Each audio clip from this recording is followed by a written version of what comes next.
주시옵소서. 예수 그리스도의 이름으로 감사하며 기도하옵나이다. 아멘. 할렐루야.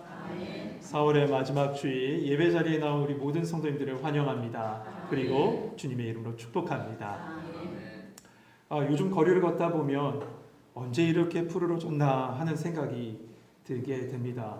여러분도 그러시죠? 잎이 하나도 없던 그 마른 나뭇가지 위에 봄의 초록이 덮여지고 곳곳에 푸른 새싹과 정말 아름다운 꽃들이 피어 있는 걸 볼 때, 야, 살아있구나, 살아 숨쉬는구나, 그 생동감을 느끼게 됩니다.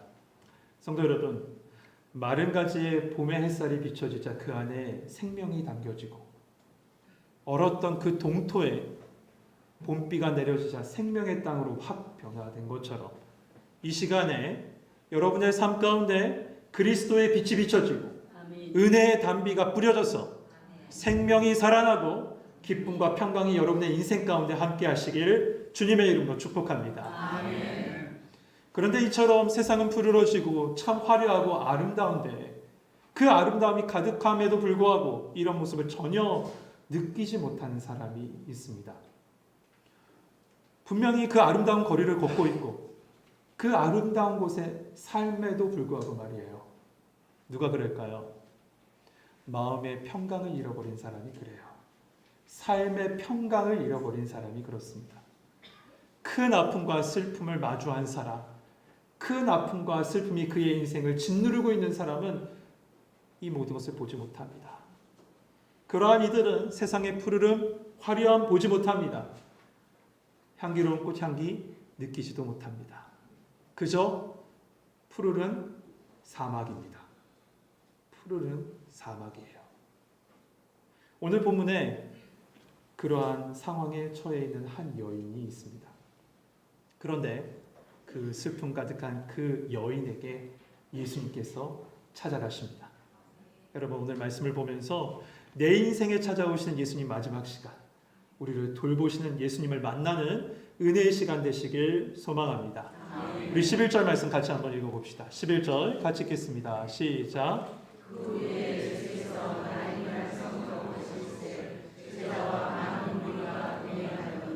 아멘. 예수님께서 제자를 비롯한 또 그 외에 많은 따르는 무리들과 함께 나인이라는 성으로 들어가십니다. 여러분, 나인성이라는 말을 들었을 때 여러분은 어떤 느낌이 드십니까? 어떤 동네인 것처럼 상상이 되십니까? 우리는 나인성 하면 이 말씀을 많이 들었고 이 말씀을 많이 읽었고 또한 이곳에서 어떠한 일이 일어나는지 다 알기 때문에 굉장히 삭막한 마을처럼 그렇게 느껴집니다. 네, 저도 그렇습니다. 그런데다가 저는요, 이 고등학교 때부터 대학교까지 제2외국어를 독일어를 했습니다. 근데 독일어로 나인이라는 이 말이 무슨 뜻인지 아세요? 아니다 라는 뜻이에요. 그러니까 제가 보기엔, 제가 느끼기엔 정말 아닌 도시예요. 정말 아닌 마을처럼 느껴져요. 정말 별로인 동네로 느껴지는 거죠. 그런데 과연 그럴까요? 이 나인이라는 말은요, 원래 원뜻은 목장이란 뜻입니다. 그리고 다른 뜻을 가진다면 아름다움, 즐거움이란 뜻도 가지고 있다라고 합니다. 이런 이름으로 불려지고 이런 이름을 가지고 있다는 것은 그 동네의 모습이 어떠한지 우리는 상상해 볼 수 있습니다. 이 나인성은 어디에 위치했냐면 갈릴리 호숫가의 남서쪽에 있는 지역인데요. 모래산이라는 산이 있습니다. 모래로 된 산이 아니라 이름이 모래산이에요. 모래산 중턱에 있는 작은 시골 마을입니다. 여러분, 우리 말 중에 목가적이라는 말이 있잖아요. 농촌처럼 소박하고 평화로우며 서정적인 것을 사전적 정의로 목가적이라고 이렇게 얘기합니다. 그런데 딱 이곳이 그런 곳이었어요. 그런 곳이에요. 아주 시골 마을의 전원 그런 분위기가 나는 곳입니다. 이스라엘 많은 지역 여러분 잘 아시겠지만 대부분의 지역은 사막지대, 광야지대입니다. 그런데 이런 목가적인 분위기가 난다는 건 그만큼 그곳이 평온하고 아름답고 초원과 들판으로 쫙 펼쳐져 있는 곳, 그런 평온한 곳이라고 해도 과언이 아닐 겁니다. 그곳으로 예수님께서 제자들과 예수님을 따르는 무리들을 데리고 들어가시는 겁니다. 그런데 말이죠, 그곳의 분위기는 그 이름과는 전혀 다른 분위기를 하고 있어요. 왜 그랬을까요? 그곳은 정말 슬픔을 가득 차 있는데 왜 그랬냐면 12절에 보면 성문에 가까이 이르렀을 때 사람들이 한 죽은 자를 메고 나오니 이는 한 어머니의 독자여 그의 어머니는 과부라 그 성에 많은 사람도 함께 그와 함께 나오거늘. 예수님께서 나인 성으로 들어가고 계실 때 그 성에서 나오는 무리들이 있었습니다. 그 무리는 장례하는 무리들이었습니다. 이것을 어떻게 표현할까요? 예수님, 생명의 주님 아니십니까? 생명과 죽음이 지금 마주하고 있는 거예요. 들어가고 나오면서 생명과 죽음이 마주하고 있는 겁니다. 그런데 이 죽음, 이 마을에서 장례를 치고 있는 이 장례의 당사자, 죽은 자는 누굽니까? 과부의 하나뿐이 없는 아들이라고 되어 있어요. 여러분, 이 아들은요, 14절에 예수님께서 그를 향해서 청년아 라고 하신 것을 보았을 때 20대 초반에 결혼하지 않은 미혼이라고 생각할 수 있습니다. 왜냐하면 그 단어 청년아 라는 단어가 그 뜻을 가지고 있거든요. 그러니까 초반에 아주 젊은 청년이에요. 근데 그 청년의 죽음, 그 죽음이 온 마을을 덮었고 온 마을의 슬픔을 가져다 준 겁니다. 왜냐하면요, 여러분 당시에는 시족사회이기 때문에 그 모든 가족 식구들이 한 마을에 모여 살았습니다. 그러니까 이 마을에 모여 산 사람들은 거의 다 친척간이에요. 그러니 이 장례는 가족장이었어요. 가족의 장례를 온 마을이 지금 치르고 있는 거죠. 네, 온 마을은 지금 슬픔에 빠져 있습니다. 그런데 여러분, 마을 사람들이 슬픔에 빠져 있다고 하나 그 슬픔이 과연 과부만 하겠습니까? 그 아들의 어머니만 하겠냐 말이죠. 남편을 잃고 오로지 의지할 곳은 그 아들밖에 없었어요. 그녀에게 이 아들은 남편이었고 친구였고 유일한 내 편이었습니다. 그런데 그녀 그 아들을 잃은 거죠. 오늘 이 말씀을 일부 예배 때 전하는데 갑자기 이 말씀을 전하다가 한 화면이 제 머릿속에 싹 스쳐 지나가는 겁니다. 예전에 제가 이제 장례를 진례할 때 용인에 있는 화장장으로 갔습니다. 화장장에 가면 시간에 맞춰서 대기하고 있지 않습니까? 대기하고 있다가 저희 차례가 돼서 불러서 이렇게 우리 운구하면서 쭉 들어갔습니다. 그리고 이 화로에 이 시신을 그 시신을 안치하고 저희는 예배드리러 2층으로 올라가려고 하고 있었습니다. 그때 뒤에 따라오는 또 다른 장례의 무리가 있었어요. 그런데 장례를 치르는 사람이 두세 사람밖에 되지 않는 거예요. 거기다 관을 봤더니 딱 이만해요. 아기, 자녀를 잃은 가족의 장례였던 거죠. 그 어머니는 초점을 잃었더라고요. 그 아버지는 어찌할 바를 모르고 남자임에도 불구하고 한없이 울고 있는 거예요. 그 장면이 딱 떠오른 겁니다.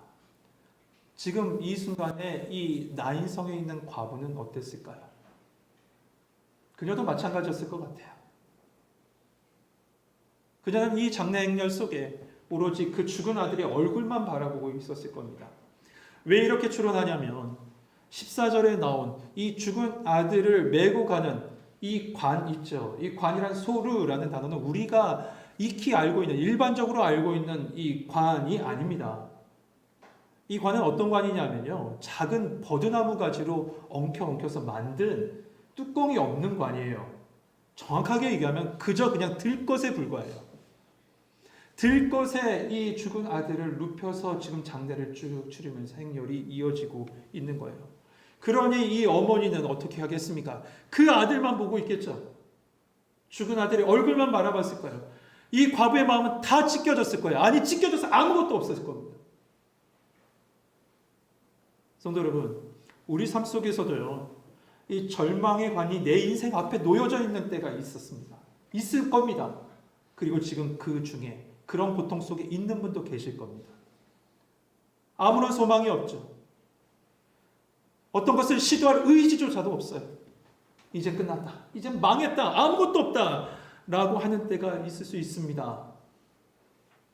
그런데 여러분, 우리 주님은 그러한 우리의 삶을 그냥 스쳐 지나가지 않으시고 우리를 바라보시고 우리에게 찾아와 주십니다. 오늘 예수님도 그러셨어요. 13절 말씀에 보면 주께서 과부를 보시고 불쌍히 여기사 울지 말라 하시고, 예수님은 아픔을 겪고 있는 그녀를 지금 보고 계세요. 특별히 오늘 말씀해 보니까 불쌍히 여기셨다라고 해요. 불쌍히 여기셨다. 불쌍히 여기셨다. 헬라어로는 이렇게 되어 있습니다. 스프랑크 니조마이. 스프랑크 니조마이. 제가 왜 이 헬라어를 강조하냐면 이런 뜻이 있기 때문에 그래요. 이 헬라어 스프랑크 니조마이라는 단어는 스프랑크나라는 단어로 해서 유래됐는데, 이 스프랑크나가 뭐냐 하면 사람의 이 복부 안에 있는 장기들을 얘기해요. 오장육부를 이야기합니다. 그러니까 이 불쌍히 여기셨다는 말은 뭡니까? 그냥 잠시 스쳐 지나가는 그런 감정이나 슬픔이 아니에요. 그 뱃속 창자가 뒤틀어지고 끊어지는 것 같은 고통을 예수님께서 느끼셨다는 거예요. 여러분, 눈물의 여왕을 보면서 그냥 슬퍼하는 그런 게 아니에요. 그런 슬픔이 아니라고요. 진짜 내 살이 찢겨지고 내 삶이 끊어지는 고통 속에서 예수님은 그 고통을 그 여인을 보면서 느끼셨다는 겁니다.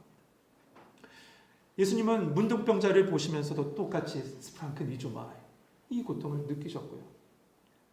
또 오병이어 그 사건 때도 마가복음 6장에만큼은 목자 없이 유리하는 그들을 보시면서 정확하게 스프랑크 니조마이, 불쌍히 여기셨다라고 말씀하고 있어요. 그런데 지금 그 죄의 결과로 말미암아 우리 인생 가운데 얻게 된 이 사망에 사랑하는 아들마저 잃어버린 이 여인을 보시면서 예수님은 어떠하셨냐면 스프랑크 니조마이, 진짜 창자를 뒤틀어 고통하시는 그 고통을 느끼시며 그녀를 보고 계신 거예요. 보고만 계시나요? 그녀를 향해서 말씀하시죠. 울지 마라. 울지 마라 라고 말씀하세요. 여러분, 요한복음 3장 16절 말씀 잘 아시죠? 이렇게 시작합니다. 하나님이 세상을 이처럼 사랑하사. 하나님께서 세상을 이처럼 사랑하셨대요. 그런데 그것이 끝인가요? 아니에요. 끝이 아닙니다. 이어서 말씀하십니다. 이처럼 사랑하사 독생자를 주셨으니. 성도 여러분, 하나님은 긍휼이 많으신 분이십니다. 그 하나님은 우리의 마음을 다 아십니다. 그런데 아시는 걸로 끝나는 게 아니라 우리의 삶 속에, 그런 우리의 삶 속에 찾아오십니다. 그래서 우리 예수님을 보내주신 겁니다. 우리 가운데 보내주신 거예요. 그런데 우리 가운데 찾아오신 그 예수님, 우리 삶 속에 찾아오신 예수님이요, 슬픔에 빠져있는 그 여인에게 말씀하시는 거예요. 울지 마라. 여러분에게도 지금 말씀하세요. 울지 마라. 여러분, 이 울지 말라, 울지 마라라는 이 말 누가 할 수 있을까요? 진짜 같이 슬퍼하는 사람만 할 수 있어요. 진실이 같이 울어주는 사람만 할 수 있어요. 같이 울지도 슬퍼하지도 않으면서 위로한답시고 상대방의 고통을 안다라고 얘기하지 마십시오. 어떤 책에 보니까 지난주 한 주간 그 책을 읽었는데 이런 글이 있었습니다. 고통하는 자에게 찾아가서요, 네 고통 다 알아. 나도 겪었어. 그거 아무것도 아니야. 곧 지나갈 거야. 이런 말 하지 말라는 거예요. 그 사람의 고통 모르면서 공감하지도 못하면서 그런 얘기 하지 말라는 거예요. 그저 손만 잡아주래요. 한마디 할 거면 힘드시죠? 여기까지만 하래요. 정말 공감되는 말이었어요. 글이었어요. 여러분, 우리는 타인의 아픔을 잘 공감하지 못해요. 그렇잖아요. 우리는 겉으로 흐르는 눈물도 잘 보지 못해요. 다른 사람의 눈물 말이에요. 그러나 우리 예수님은요, 우리의 겉으로 흐르는 눈물도 보실 뿐만 아니라 속으로 흐르는 눈물까지 다 보시는 분이세요. 또한 그 눈물을 보실 뿐만 아니라 그 눈물의 고통을 아시는 분이십니다. 왜냐하면 우리 예수님도 십자가에서 고통하시면서 아파하시면서 눈물을 흘리시면서 하나님을 향해서 울부짖으셨던 분이시기 때문에 그래요. 우리의 모든 죄악을 십자가에서 지시면서 하나님께 울부짖으셨던 주님이시기 때문에 그렇습니다. 요한복음 11장에 보면 나사로의 무덤 앞에 서 계신 예수님의 모습이 기록되어 있습니다.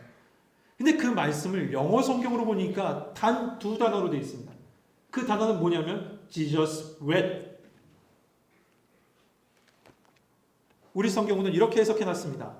예수님께서 눈물을 흘리셨다. 근데 헬라어 성경에도 정관사를 딱 빼버리면 두 단어예요. 이 말씀은 뭡니까? 이 말씀, 이 절은요, 성경에서 가장 짧은 절입니다. 그런데 이 짧은 이 말씀이 우리의 영혼의 길이와 우리의 영혼의 깊이와 우리의 영혼의 넓이에는 가장 길고 넓고 깊은 우리에게 주신 하나님의 말씀입니다. 주님은 우리에게 찾아와 우리를 위해서 같이 우시는 우리 주님이시기 때문에 그렇습니다. 예수님은요, 하나님의 형상으로 지음받은 우리가 고통하는 것을 외면치 않으세요. 그리고 그 모든 것을 아시고 같이 우십니다. 그러면서 말씀하시죠. 울지 마라. 울지 마라. 그뿐입니까? 그 눈에서 그 눈물을 씻어주십니다. 울지 말라라는 이 말씀은 사실 명령형 아닙니까? 어떻게 보면 권유형으로 좀 볼 수도 있고요. 하지만 이 말씀 속에는요, 예수님의 역사심이 담겨있는 예언적인 말씀입니다. 무슨 말씀이냐면 우리의 인생의 눈물을 주님께서 멈춰 주실 것이다 라고 약속해 주시는 거예요. 요한계시록 분명히 말씀하죠. 요한계시록 21장 4절 말씀에 보면 모든 눈물을 그 눈에서 닦아주시니 다시는 사망이 없고 애통하는 것이나 곡하는 것이나 아픈 것이 다시 있지 아니하리니 처음 것들은 다 지나갔음이로라. 우리의 눈에 눈물을 순간순간마다 닦아주실 뿐만 아니라 완전히 멈춰주게 하실 때가 있다는 겁니다. 그때가 올 것이라는 거예요. 그런데 여러분, 또 한 가지가 더 있어요.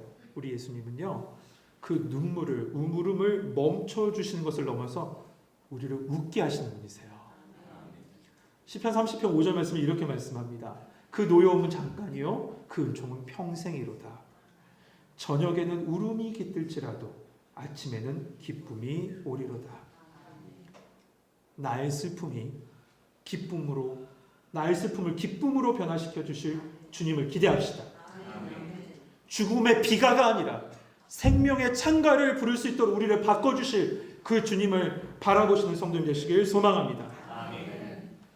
이처럼 아들을 잃어버린 이 과부의 슬픔을 위로하신 예수님은 이제 죽은 청년을 향해 가까이 가십니다. 여러분, 죽음의 그 맹렬하고 거센 그 행렬을 막을 수 있는 분이 누굴까요? 네, 맞습니다. 죽음을 이기시고 부활하신 예수밖에 없습니다. 그 예수님이 그 죽은 청년을 담고 있는 그 관 앞으로 가셔서 손을 대시며 이렇게 말씀하시죠. 14절 같이 읽겠습니다. 같이 읽겠습니다. 시작.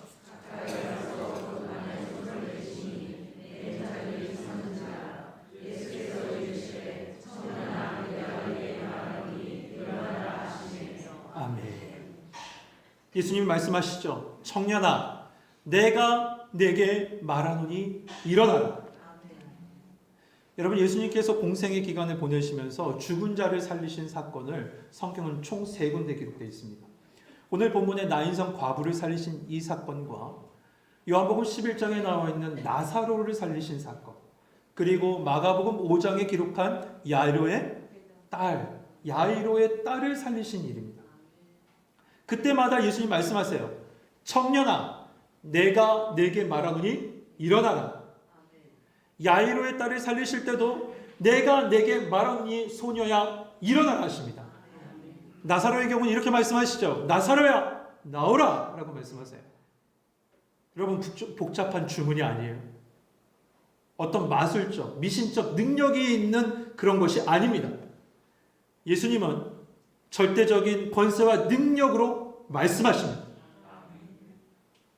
여러분, 구약 성경에 보면 죽은 자가 살아난 기록이 몇 군데 있죠. 엘리야가 사르밧 과부의 그 아들을 살린 사건, 그리고 엘리사가 수넴 여인의 아들을 살린 사건이 있습니다. 그런데 이런 선지자들과 예수님의 결정적인 차이가 있어요.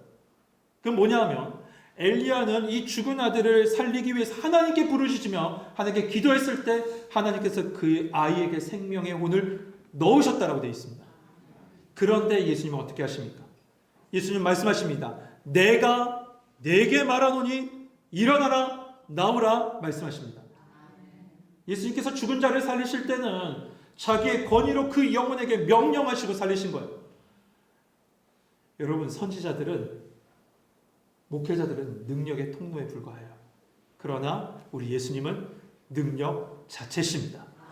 능력의 원천 되신 줄 믿습니다. 이렇게 일어나라는 음성을 통해서 죽은 자를 살리신 것처럼 우리 또한 주님 다시 오신 그날에 그 음성을 듣게 될 겁니다. 그때 우리의 이 썩을 몸이 일어나고 부활의 주님과 같이 영광스러운 몸으로 있게 될 줄 믿습니다. 그러나 성도 여러분 기억하십시오. 이러한 주님의 음성을 들을 때 그때는 우리가 죽음 이유가 아니라 우리의 죽음 이후에 이루어지는 일이 아니라 지금 이곳에 일어나는 현재적 사건이라는 사실 말입니다. 우리는 허물과 죄로 죽었던 자였죠. 그러나 그리스도께서 십자가의 죽으심으로 말미암아 그 은혜로 우리를 살려주셨습니다. 그리고 부활의 은혜 속에 살게 하세요. 여러분, 살리신 그분이 우리를 살아주십니다. 살리신 그분이 우리로 부활의 은혜 가운데 살라고 말씀해 주세요. 다시 말해서 지금 우리가 사는 이 삶의 영역 속에 부활의 능력이 임하고 있다는 겁니다. 그 말씀을 증거한 게 로마서 6장 4절 말씀입니다. 뭐라고 말씀합니까? 그러므로 우리가 그의 죽으심과 합하여 세례를 받음으로 그와 함께 장사되었나니 이는 아버지의 영광으로 말미암아 그리스도를 죽은 자 가운데서 살리신 것 같이 우리 또한 새 생명 가운데서 행하게 하려 하십니다. 새 생명 가운데에서 행하게 하려 하심이래요. 우리 하나님께서는요, 우리 각자가 그 새 생명 가운데서 부활의 능력을 가지고 살길 원하십니다. 성도 여러분, 저와 여러분의 삶에 혹시 죽어 있는 것 같은 뭔가가 있습니까? 아무런 희망이 보이지 않는 어떤 죽어 있는 것 같은 뭔가가 있습니까? 내가 내게 말하노니 일어나라는 이 주님의 음성이 들려지길 소망합니다. 들려질 뿐만 아니라 들려짐으로 그것이 살아나길 소망합니다. 죽었던 삶이 살아나고 죽었던 소망이 살아나고 죽었던 부부와 가족 간의 관계가 살아나고 죽었던 우리의 모든 비전이 살아나고 회복되는 은혜가 이 시간에 여러분과 함께하게, 여러분의 가정 가운데 함께하게 주님의 이름으로 축복합니다. 이렇게 예수님께서 말씀을 선포하시자 그 죽었던 사가, 죽었던 그 청년이 일어나 앉고 말도 합니다. 그리고 예수님은 그 청년을 그 어머니에게 주셨을 때 사람들은 이렇게 반응합니다. 우리 16절 말씀 같이 한번 읽어봅시다. 16절 같이 읽겠습니다. 시작. 모든 사람이 두려워하며 하나님께 영광을 돌려드리되 큰 선지자가 우리 가운데 일어나셨다. 또 하나님께서 자기 백성을 돌보셨다. 아멘.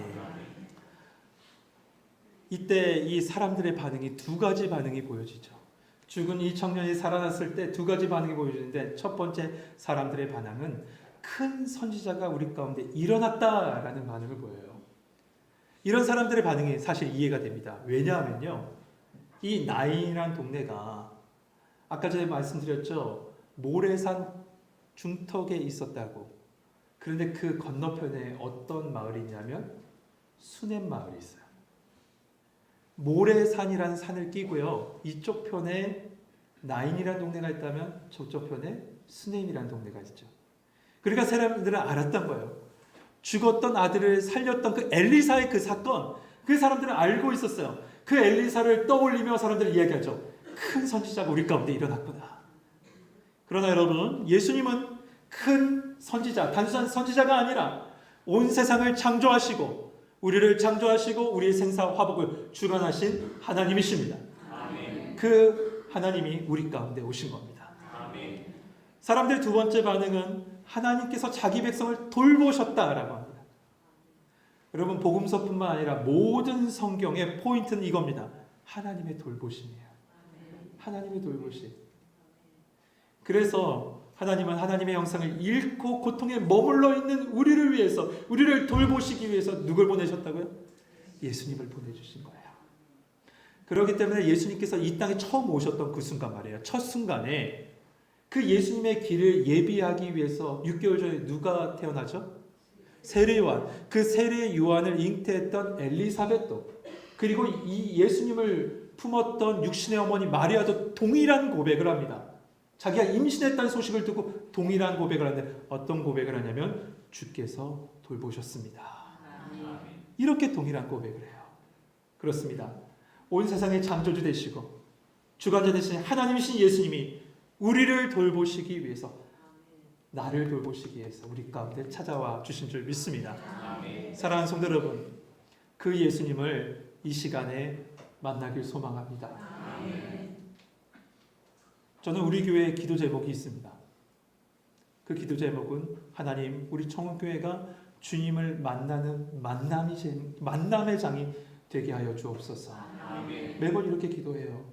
그리고 또한 또 한 가지가 있다면, 하나님, 이곳이 베데스다 연못가, 실로암 목가가 돼서 우리 인생의 모든 것이 치료받는 역사도 이곳에 있게 해주십시오. 빠지지 않는 기도입니다. 여러분, 이 시간에 예수님 만나길 소망합니다. 그리고 그 만나주신 예수님께서 울지 말라, 우리 마음속에 말씀해 주시고, 일어나라, 우리 삶에 말씀하심으로 말미암아 눈물이 씻겨지고 우리의 마음이, 우리의 삶이 새롭게 일어나는 놀라운 역사가 있게 될 줄 믿습니다. 그래서 죽었던 삶의 모든 영역에서 일어나고 살아나고 회복됨으로 말미암아 17절 말씀, 예수께 대한 이 소문이 온 유다와 사방에 두루 퍼지니라.